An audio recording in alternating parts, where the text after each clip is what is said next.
right, welcome back for another episode of the CBSI Hot 10 show. Make sure you go over to comicbookinvest.com and check out the article where I may put a few extra tidbits and details that I don't cover here on the show tonight. And while you're at it, check out all the content we do have here on the channel. Please let me know what you think in the comments down below. Make sure that you like, you subscribe, you hit the alert button so you don't miss anything. Keep telling your friends so we can keep growing the channel. Apparently, there's a brand new hype feature, so if you're interested and you like this, hype this video as well. And if you want to see this week's Hot 10, just hang on for a few seconds after the intro, and I will be right back.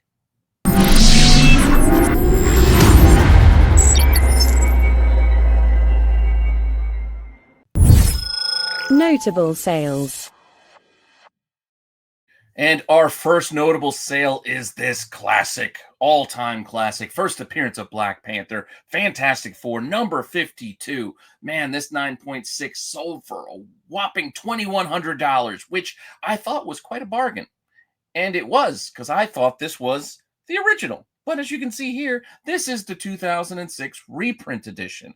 I feel like the person who made this purchase might have made that same mistake and didn't realize that it says reprint right at the top. And this is actually Marvel's Greatest Comics edition, not the original Fantastic Four number 52. So that mistake might have cost them quite a bit of money, because at $2,100 for this 9.6, that is an all-time high for this reprint edition, but very far off from what a 9.6 of the OG costs. I mean, that's tens of thousands of dollars.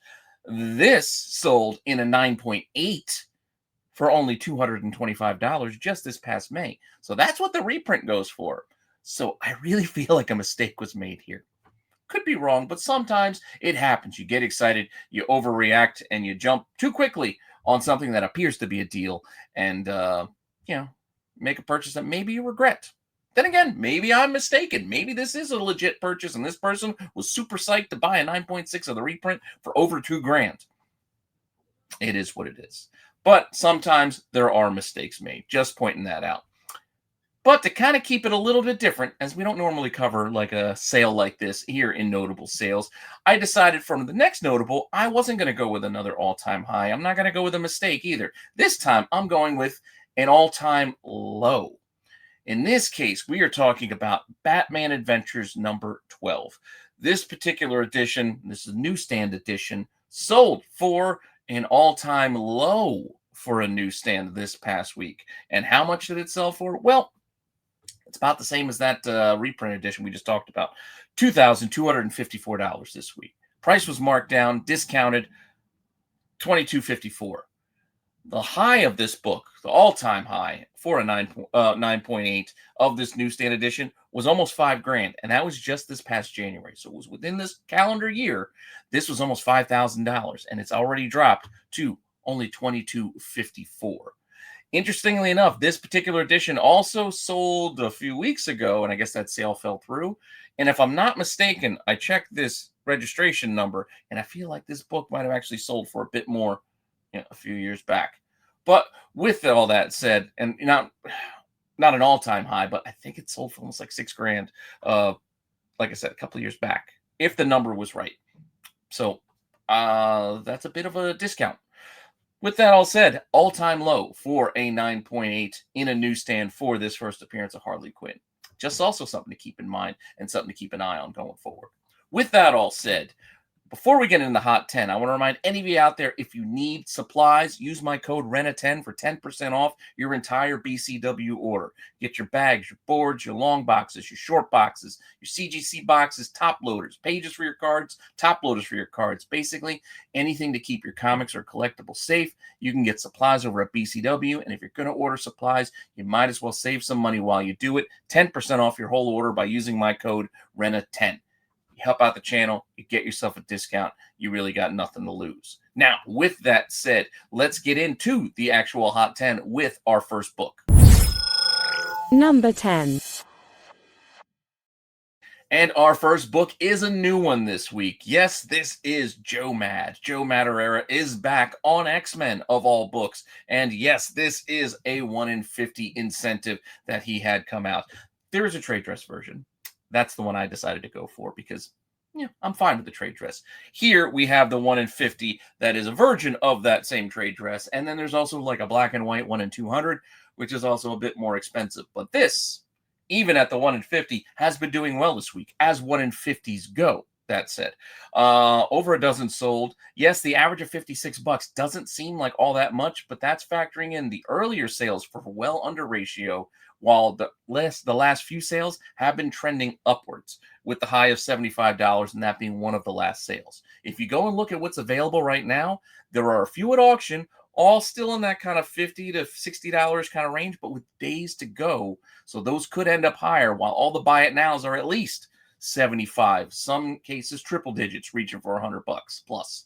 So this one seems to be trending up in the price area, so that's why it's grabbing this bottom spot here, because even if it's an above ratio now, it's on its way up with the way the sales have been trending of late. So keep an eye on this one. Joe Mad is back. He is doing a few more covers on this Age of Apocalypse X-Men run, so I'm looking forward to it, but I'm a bit biased. I'm a huge Joe Mad fan. I'm also a big X-Men Age of Apocalypse fan. So all of this coming together is right where I like to be. So I'm in. I'm on board for this personally.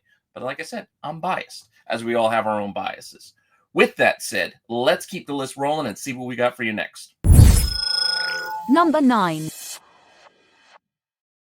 All right, so we do have a repeat here at the bottom of the list. This was number 2 last week, and we are talking about Superman, the Man of Tomorrow, the book that people seem to still keep buying because of the title of James Gunn's sequel. Again, I don't think this has anything to do with this book. I don't think there'll be any connection between the movie and this comic book, but folks keep buying it. Granted, most of the sales are still very cheap. There's a lot of like dollar sales, $2 sales, $3 sales. At that price point, who cares? You grab a book for fun, or grab whatever reason you want. It's only a few bucks.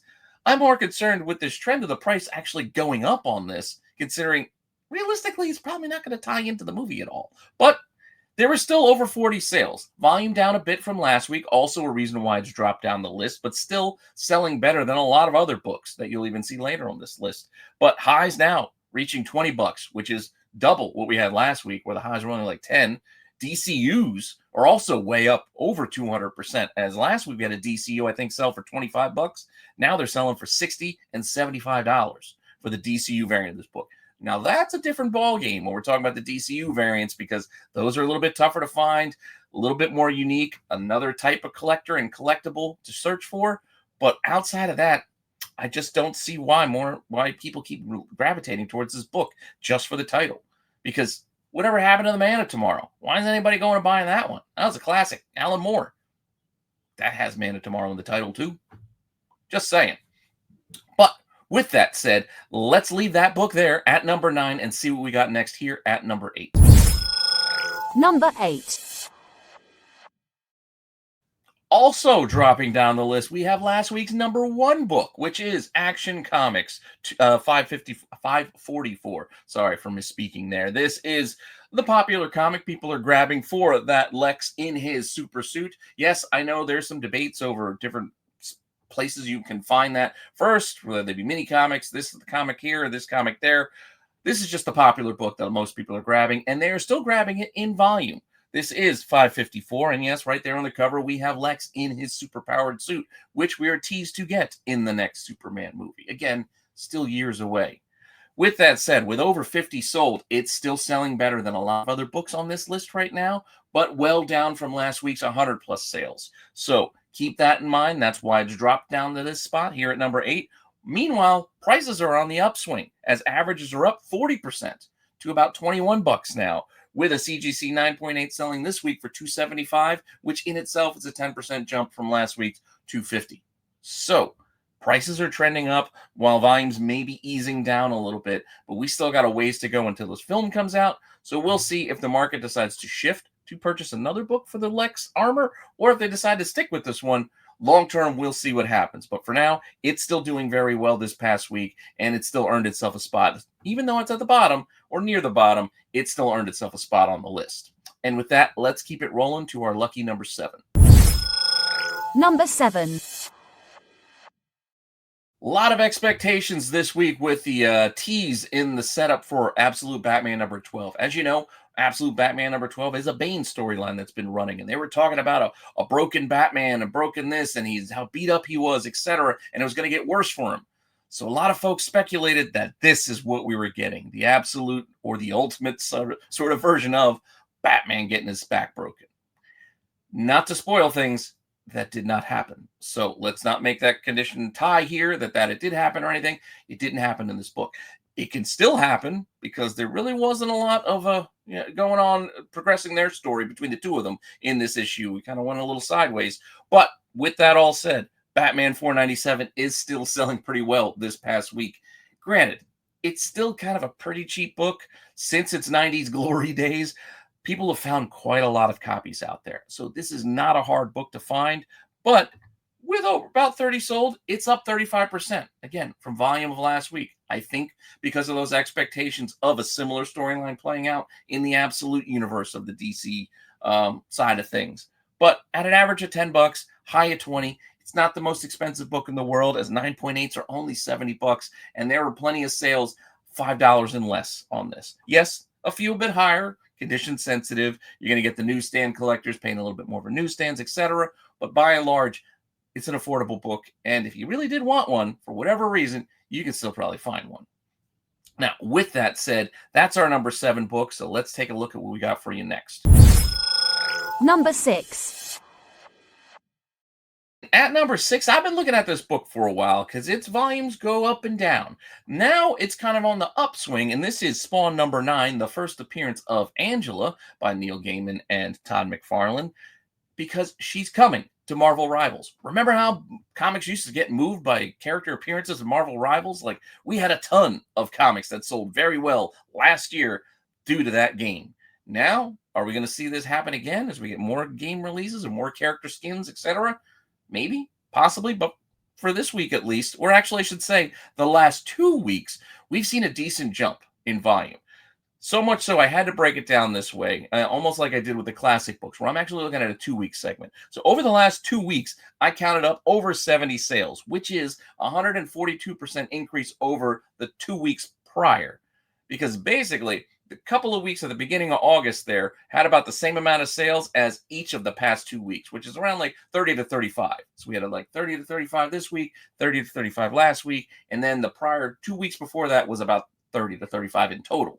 So you can see how the volumes have picked up the last 2 weeks together. Highs at $24. I put that in as a high because that was the high raw sale that I could find, because there's sales across the board. Prices as cheap as $1 at auction to like $2 copies, $3 copies, $5, $10, etc. Prices are all over the place for this book because, like the Bane book, this one came out in the 90s, and there are plenty out there if you decide to go and look for them. You're going to pay a premium for newsstands, just like the others, and a 9.8 will run you about $95 right now. So broad strokes, it's really about volume here as to why I put this one here at number 6, but it will be interesting to see what happens in the weeks ahead as we are awaiting this new character skin or skins for Angela and the Marvel Rivals game. And with that, that's the bottom half of the list. So let's start off the top half with our next book at number 5. Number 5. Okay, I know what you're thinking. Another repeat on the list, the Invisible Man book again. Well, kind of, sort of, but not really. This week, we got the Universal Monsters Invisible Man number 1 Thank You edition, but this was the corrected edition. Remember, that initial one was labeled as a misprint because the idea for this Invisible Man Thank You book was to be an invisible book. It was supposed to be blank on the inside, but they sent retailers the actual comic in there the first time out.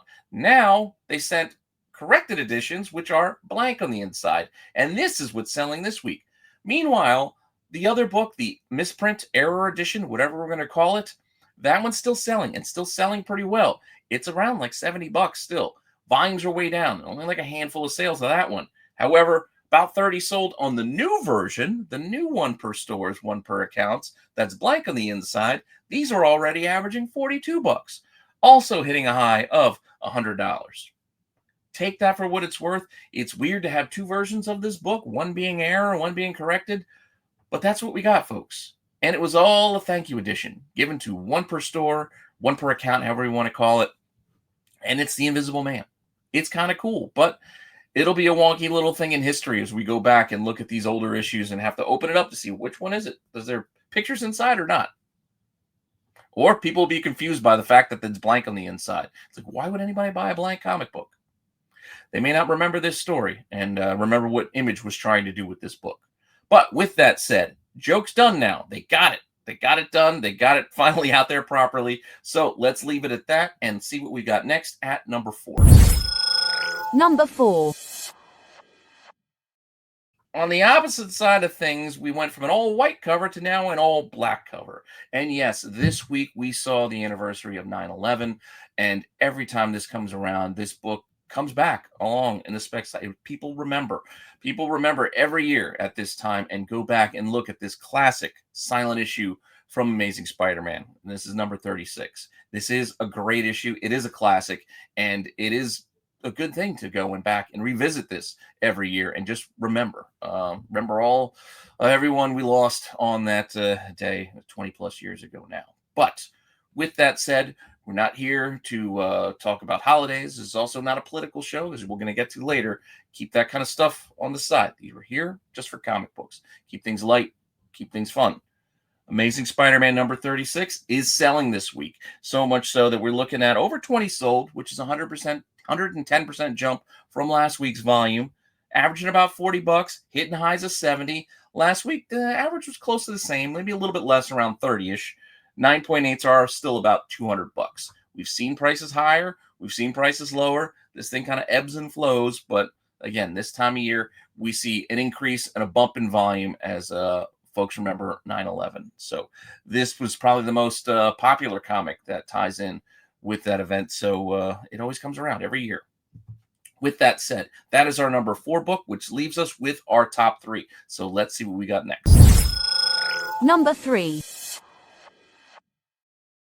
Okay, here we do have another repeat. And on any other week, this book probably would have climbed up to number 1. And we are talking about Teenage Mutant Ninja Turtles number 11 with that April O'Neil cover as Jason Aaron is wrapping up his run on the Turtles book here. This is a pretty cool cover. Interesting concept to have April be Casey Jones or dress up like Casey Jones and now be a street level vigilante. Folks seem to like it. Folks seem to like it quite a bit as volumes and prices are up. As I said, as this might have reached number 1 on another week, but you'll see why not this week in a minute. But for now, with over 70 sales, up 22% from last week's 60 sales or so, averages at $22 now, also a 57% increase. Highs at $34, a 36% increase. So numbers up across the board for this book as folks are excited for what Jason Aaron has in store here for his end of the Turtle run. Now, with that said, did a lot of teasing, a lot of talking. Let's get into our top 2 books, which kind of go together. So we'll get into it first with number 2. Number 2. So at number 2, we do have that Red Hood book. And yes, this book was sort of recalled. It's canceled. Again, please, when you get into the comments, keep the politics out of this. This is about comic books. We all know what happened at this point. And if you don't, the writer of this book was fired by DC. The book was canceled. So Red Hood number 1, which came out this week, issues 2 and 3 have been canceled or no longer available for sale. Orders for number 1 will not be fulfilled. Any comics that were sent out, DC is refunding dealers. With the refund, all inclusive of whether they already sold copies or not, they're giving a full refund on issue 1 and asking retailers to not sell any more copies and to destroy what they do have. With that, I'm not sure all retailers have done that. With that said, let's just get into some of it right now. Red Hood number 1, the 1 in 50 Jim Lee cover, which is the highest ratio incentive book for this book, went from being a book that was selling for under ratio earlier in the week before release at like $45, $40, etc., to start hitting $200, $250, a high of $300 for this 1 in 50 with over 20 sales of this 1 in 50 in total is what I counted up as of now. This is only like 2 days of release and about a day or so after the news, maybe 2 days after the news of why it's gotten popular because of the recall. The average of $150, you know in your heart this is not going to stay there. This is FOMO in action, folks. It is what it is. I have to report it. Agree or disagree with why this is here. This is selling. Personally, I don't see these numbers maintaining anywhere close to this, and this will be forgotten sooner rather than later. But for now, this is what's happening this week. $200, $300 sales, multiples, prices skyrocketing here on this 1 in 50, and that is our number 2 book because we still have one more left at number 1. And our number 1. And at number 1, we basically have all other editions of this Red Hood comic. There are 6 open order covers for this one. 6 covers you can get open order for it. This is the cover A. I'm just going to show you this one here. The Jim Lee, there was a version of that. That's the cover B. There's a couple other, like I said, there's 6. This book across all titles has been selling. Again, they've all been asked to be returned/destroyed. I don't think that's happening. Some retailers are, but not everyone is following suit. Again, it is what it is. Hundreds have sold this past week. This is including sales that happened in the last 7 days. Some pre-sales before Wednesday, into release, into after the news of the stop selling recall business that retailers received. So hundreds of sales starting from cover price, actually under cover price sales, like $4 to $5 sales, to the point where they then started hitting 20 and 25 after the news. So our overall average, taking into account all of those sales, is about $17. $17 on average. But by and large, lately, since this book was recalled, it's been like a $25 book plus, depending on cover. But most of the covers are selling pretty well, with highs hitting $50. And yes, there are 6 different covers and sets of 6. Some retailers, even online, are selling all 6 covers for like $100, like $95. You get all 6, not holding to that return. So they're getting their refunds and selling to you at a premium. So keep that in mind as well. Because again, I don't see how this is going to maintain value, even if the storyline is good. I haven't had a chance to read this yet. I did actually get a copy. I just haven't gotten it yet. My pops picked up my books on Wednesday. He's going to drop them off tomorrow. I'll give this thing a look-see tomorrow. But prices, like I said, have been kind of crazy. Here's an example. I just gave you a little snippet of some of the high-level volume actions you can see here, because some sellers were selling multiple copies, like volume-wise. You can see 43 sales at $41.25. So at a price point of $41.25, 43 copies sold at that level.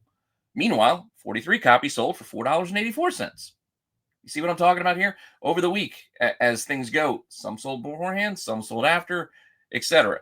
42 at $16, 25 bucks, 32 copies there, 10 bucks, 28 copies, $24, 27 copies, etc. Then you got 45 at about 24, 35. Point being, a lot of different price points, a lot of different volumes, a lot of sales for this book that was supposed to not be sold anymore. Right or wrong, it is what it is. This is what the book is selling for right now. Again, I would not personally advise anyone to pay any of these prices for it. Get it if you can find it for cover price, if you want to give it a read because you're curious, but know that you're not getting any more because issue 2 and issue 3 are not coming. So with that said, that was our weird week in comics this week. And I got to say, maybe not a full week, but it was a weird couple of days here. And the market's gotten a little wild, gotten a little crazy.